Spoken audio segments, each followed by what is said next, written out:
And the impact is they have 30 plus providers across their system, their medical system for themselves. And if they can just get one more patient seen on average or one more procedure per day over the course of 200, 220 days that they're actually doing that, the clinics are open, that's like 6,000 or 6,500 extra patients seen. We're talking probably $250,000 or $500,000 of gross profit from that part. Maui Mastermind presents the Business Coach Podcast, answering your questions and providing real actionable insights for building a better, stronger, more profitable business without sacrificing your time, life, or freedom anymore.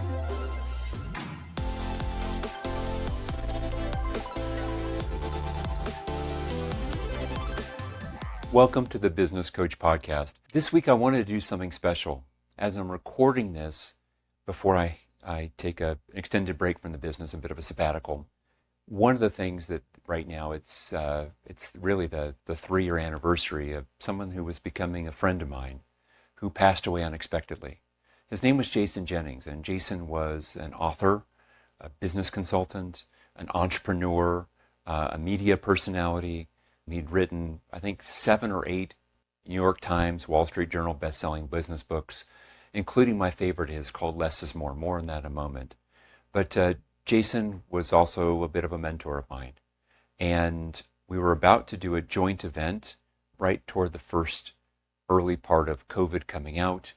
And I remember reaching out for a second Zoom we had scheduled for us to do a call together to go through how we wanted to do that joint virtual event. We were going to bring together 400 or 500 business owners we wanted to do on a joint Zoom of some of his clients, some of our clients, and jointly teach this event over 2 or 3 days to do it, where we would do several hours each day and just sharing some of our best ideas about how to successfully scale companies without sacrificing life. And Jason wanted to do this, and he inspired me to do it because it was at a time early on in the first year of COVID that people were freaking out. It was really a challenging moment, and how to recognize the opportunities in that part. So I reached out to him, and I didn't get a response back, right? We'd already met once about this for about 2 hours. And then I got an email in the morning time, and the email shared from his staff that Jason had died of an aneurysm the day before, unexpectedly. He's in his late 60s, in good health. He exercised every day. He and his partner would have a drink every evening at 5 o'clock. They were a little bit old-fashioned. They would do that. I mean, he was a vibrant, energetic guy. And I was really sad by that. Of course I was. It was a bit of a shocker. So this week's podcast, as a thank you to Jason for all the things he's done for business owners and for the starting of that friendship. I was going to actually go out and see him right before COVID hit, and it just didn't work out, right? Things changed with what had happened. But I want to share with you a review of what I think is one of the best business books ever written. Even though it's 20 years old at this point, it is still absolutely and directly relevant in the business world today. The book is called Less is More. And I want to share with you that video review that I had done a number of years ago about this book. And I had shared it once upon a time with some of our clients. I hope you enjoy it, and I'll come back and have a few more closing words to say. But here we go, with no further ado. This is about Jason Jennings' book, Less is More. Continuing on with this Best Business Books of All Time series, I want to share with you one of my favorite authors. His name is Jason Jennings. And Jason's written a number of books. It's not the big that eats the slow, it's the fast that kills the slow. I wrote another book recently called The High Speed Company. But by far my favorite book of his, and it's a classic, I read it first probably a decade ago, is the book called Less is More. And Less is More is a book that was written back in 2002. It's still incredibly applicable for today. And as we do this series, again, I'm not going to sit here and do a review of the book about all the key ideas. I'm going to pull out what are the 1 or 2 or 3 big ideas that made the biggest impact for me. And I'll share with you how I and or my clients have used the ideas to scale their company. And so in the book, right at the very beginning, was a phenomenal idea. He called it here in chapter 1, the simple big objective. The simple big objective. And he said something here. He says, allow the strategy to become the culture. I'm going to write that down for a moment here because I want that to sink in. Think about that phrase. Allow the strategy to become the culture.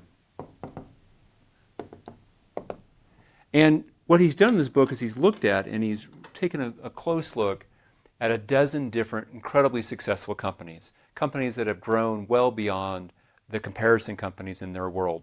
Basically, it was like saying, hey, you could go down path A or path B. Path A was the company that didn't do well, but was poised in a better position than company B that went down a different route, that had an amazing return over a decade period of time across more than one key leader in that company. So it wasn't just a fluke, it was something they sustained for over a decade. And when you think about this here, this idea about strategy, this single big idea, that if we followed this big idea, if we deployed our resources of time, talent, money, best attention, opportunity to go after using the strategy, what would make the biggest difference? And his comment was, if we can make that best strategy a part of our culture, the key part is when we have something as a cultural element, it's things that happen automatically. Culture aligns behaviors of people. It aligns their perspective. It's that hidden web, that invisible hand that shapes behaviors within your company. And if we can make the strategy part of the culture, it changes everything. And I read that and I was floored. And I thought to myself, how does this apply to my company, Maui Mastermind? I thought, out of all the things we could do, if we just basically followed our own coaching program, imagine what would happen then if we just quarter by quarter followed the structured pathway we do with clients. And it was based off of this, I came up with a term, and it's been part of our company now for the last 5-6 years. We call it, we eat our own cooking. We're a product of our own, of our own program. We eat our own cooking. And so how does this show up for us? For example, every quarter we debrief the prior quarter, plan out our coming one-page plan of action for the coming quarter. We do a company plan of action, and for each of our core pillars, operations, coaching, sales marketing, technology, each of those company pillars has a one-page plan of action that feeds up or connects back to the overarching objectives for the company. Our core leaders in our company have Maui coaches. We've paid for our own coaching staff to coach our own key leaders, just like we would tell a client to do. Every week we do our Big Rock report. Basically what that means is everyone in our company will fill out a one-page report that says, hey, here were the 1, 2, or 3 most important big rocks that I had for the prior week. Here's how I did in accomplishing them. Here are my victories. Here are the challenges I'm dealing with and the other key updates. And for the coming week ahead, here are the 1, 2, or most important things that I could do that would progress the company. Just like we would coach a client, we do those same things ourselves. We make sure that, I'll give an example. Last week, I was talking with one of our key account managers, Maggie Fox, and Maggie came to me and she said on a conference call, we were talking, she said, David, I've been here for, a number of months. I had a question for you. In my past company, if the person that was my boss or the owner of the company came to me in corporate America and said, hey, I have an email for you. Hey, I have an audio message I want you to listen to. It was drop everything and do that. Is that how you want me to handle it? Because sometimes I'm on important phone calls with clients, playing my account manager role, doing things that are high value, and I get a message, sometimes it's from you. Do you want me and expect me to drop everything to handle that message? Or would you rather me to focus on these higher value activities? And my first comment to her was, well, Maggie, let's do it the way we teach our clients, which is, generally speaking, if I'm going to share a message with you, it probably matters, but I do not want you to drop everything to do that. I want you to say, okay, in a reasonable period of time, unless I've marked it in a certain way through a certain channel, it says this is a true all hands on deck emergency, somewhere that day or the next day you're going to read the email and respond to it or listen to it and take the action that's asked for in that message. And we have our own internal mechanism for how we go ahead and make something escalated. Simple. Sometimes it's marking the subject line a 1 in the subject line. One of the ways that we do that so somebody knows that this truly is an incredibly urgent and important item. Or other times it might be just a simple text. Hey, I sent you a 1 email. Please check it right away. It's really important. Or calling the person up on the cell phone in kind of more of a hotline manner. What I don't want is I don't want someone like Maggie who could be doing 100 great things to interrupt great things for something that might be mundane simply because it comes from me or perhaps Teresa, who's her direct manager inside of our company. It's important about that. So for me, This idea of what's the one key strategic objective, the one big idea that if I followed this really important idea and had everyone in our company rally around it, it would have the biggest impact. I thought, we eat our own cooking. How are we eating our own cooking? It's become a cultural theme in our company, because if we can make it part of our culture, it becomes automatic. When our head of technology, Larry Soul, was looking for a way to balance that, he's got 5 different departments all asking for certain tech resources to fix a problem or to create a new capability. Larry can ask himself, well, what really is what's going to create the best growth based off of our company priorities, our company one-page action plan, just like we would tell a client to do that. And so he follows that, and he can now have that thinking because it's part of the culture, it's automatic. I'll give another example. So that was with a company that I own, but let's take one of our clients. So KMC is a medical corporation with about 12 or so locations, 10, 12 locations in Kansas, Missouri area, so in those 2 states. And they have a really thriving practice. The owner, main owner and CEO, Dr. Chalo, is a phenomenally bright business person. And in their world, they noticed that their revenue had climbed up last year, but their profit had dropped and declined as a percent. Their operating profit margin had gone down. And when they started looking, it wasn't any one thing. It was a collection of many small things. So as we talked about this in the coaching sessions, we came up with this phrase: control the controllable. And what we said was that this was their big idea, that if they could get their whole staff really focused on this and make it part of their culture so that this behavior became automatic, it would have a massive impact on their company, on their medical corporation. So it included things like, for example, they could control collecting copays at the desk. So when someone came to one of their clinics and had services, there might be a $20, $50 copay, and actually making sure that they collect those copays. That might add tens of thousands of dollars every quarter to their bottom line, money that they were missing out on before. They could control the controllable by having a credit card on file for different patients, depending on what practice it was. Was it in their dermatology, or was it in their GI, gastrointestinal practice, right? They could look at things like, well, gosh, how do they order supplies? Can they negotiate a little bit better and save 5 or 10% with suppliers or vendors? That was them controlling what they could control. And the compounding of small little changes of things that they could control made a massive difference. Some of them were small. Hey, $300 a month here, $600 a month there. Others were pretty darn massive, like, for example, how they actually schedule patients. Any medical practice, we've coached enough medical practices, I can say this with very firm confidence that this is a very accurate statement. In any medical practice, there's some percentage of people who are going to either cancel last minute or they're going to no-show. And depending on the practice, that number might be as low as 10% and as high as 50% in some practices. When they looked at it in their practice, they had round numbers about 30% were either no-show or they canceled a day or 2 or 3 beforehand and needed to reschedule. What that is, though, is they have a schedule. And that schedule for a particular provider might have, depending on how they're doing their procedures, they might have an ability for this provider to look at and see 20 to 40 patients in that particular day. Well, if they're losing 30% of that, that's a big deal. So they started asking, how can we control the controllable? And they started looking at how were they doing their reminders for patients to make sure they remembered to show. How are they doing the actual backfilling when someone canceled far enough in advance, a day or 2 or 3? They have a waiting list of people for some of their practices that might, for a clinic and a particular provider, they might be 1-2 months out. And so they can go back to someone who's going to be coming in 2 months later and say, hey, we have an opening tomorrow, can you come in? So they can backfill. And to deal with the people who just simply don't show up, they've started to schedule 15% extra, kind of like an airline does, to say we know we're going to get a certain percentage of no-shows. And the impact is they have 30 plus providers across their system, their medical system for themselves.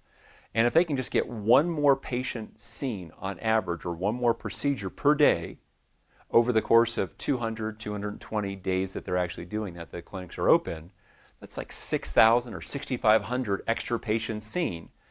We're talking probably $250,000 or $500,000 of extra profit, gross profit, from that part. And so, yes, they're going to have the cost of the provider to do that part, but that might add thousands, tens of thousands, or in their case, hundreds of thousands of dollars, because here they're getting 6,000 more patient visits in without any extra fixed overhead because they already have the infrastructure. Yes, they're going to have the provider cost, but again, they were having these blank spots they're now better utilizing. So this all comes back to, in your company, I want you to think about this idea. I'm going to read it here from how Jason says it in his book. He says, quote, "The big objective was the strategy." He's talking now specifically at these companies that were doing so much better than their comparison company. "And it became the culture. Everything else was tactics and how to achieve it. The big objective was the strategy. Control the controllable. We eat our own cooking." For you, it might be something different than that. Maybe it's a particular marketplace that you're going to focus your best energy on because it has your best margin, biggest opportunity to go after. Maybe for you, it's doubling down on a particular location or on a strategy that says we're going to spread out and do multiple locations a certain way. Maybe for you, it's doubling down on the investment of your staff. I don't know what your big idea is. I don't know what your big objective is. But if you can find a way to make it part of your culture, that means that people in your company are going to be paying attention to doing it automatically. It just becomes part of that invisible hand shaping their behavior. So I really encourage you to get the book Less is More. It was fantastic. Matter of fact, any of his books are really just right on. This was my favorite for it. And again, isn't it interesting? It just takes one idea from a book and everything else is gravy. That one idea might be worth literally millions of dollars for you and for your company. So I hope you get the book. I hope you put the ideas into practice. This is how it impacted me, and this is how I've seen it impact lives of our clients that we work with. Well, I hope that you enjoyed this audio review, this video review of the book Less is More by Jason Jennings. As I said, life is really fleeting. Right? None of us is guaranteed anything. As I got that original email from Jason's staff, I thought, what would it be like if that same email had my name on it and said, "Hey, we regret to inform you that yesterday a surprise happened and David is no longer with us." And I thought to myself, do I feel satisfied with the life that I've lived? Are there things that I feel I needed to get done? So I'm hoping, in addition to taking ideas about that book, Less is More, I'm hoping that you'll get the book, of course.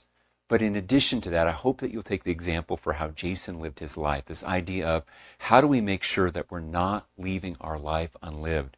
As a business owner, it is so easy to get wrapped into and pulled down into the minutia of the company. This team member has a drama issue going on. This vendor has an issue with this. This customer has an issue with this. But what's it all for? Are you living the life that you wanted? Are you living the life that you imagined you live? If not, this is me giving you a kick in the rear. I know I'm a business coach, so maybe I have no right to put my fingerprints on other areas of your life, but this is me giving you a kick if you're not living the life that you were intended to live, that you know in your heart of hearts is what matters. Let this be a wake-up call. Do something about it. Live that life that truly matters most to you. And if I think of all the reasons to build a business, an owner-independent business, not just to settle for a job, for an owner-reliant company, but to truly go after building a level 3 company, which is what I've spent my life work doing for myself and working with clients to help them do that. Please get out there and do that part of it, even if you're just making progressive steps towards it. And in those extra hours and that space that you create, invest it in things that you truly find meaningful and important to you. Thanks for letting me do this a little bit different for this episode of The Business Coach. I'll see you all next week. Bye-bye.